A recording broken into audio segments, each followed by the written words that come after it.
Hello, bachcho. Let's read this question. The question says, to find out the degree of freedom, the correct expression is.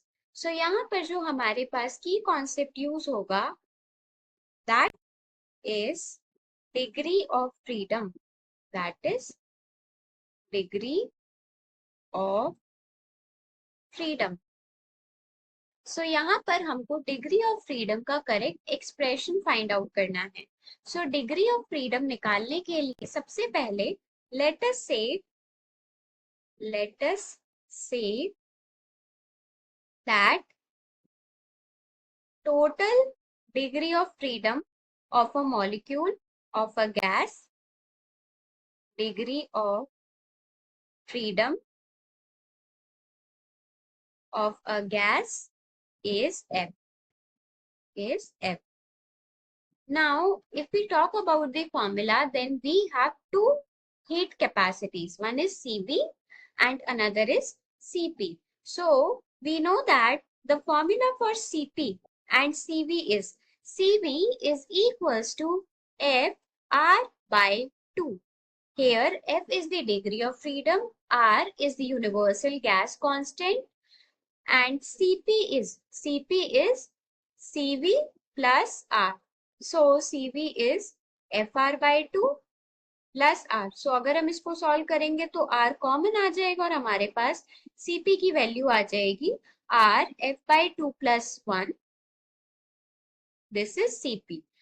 अगर हम poisons ratio की बात करें जो कि हम गामा से रिप्रेजेंट करते हैं, दैट इज पॉइजन्स रेशियो.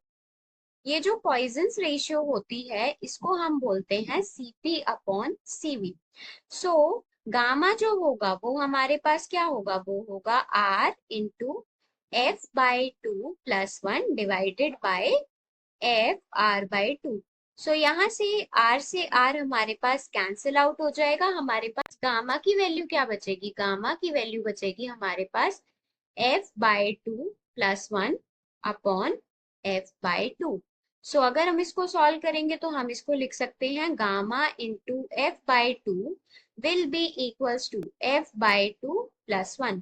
सो यहां से हम बोल सकते हैं gamma into F by 2 minus F by 2 will be equals to 1. F by 2 हमने कॉमन ले लिया, या फिर सिंपल अगर हम यहाँ एलसीएम लेंगे तो एलसीएम आ गया 2. ये आ जाएगा gamma F minus F is equals to 1. So यहाँ से F मैंने कॉमन लिया, so gamma minus 1 by 2 will be equals to 1.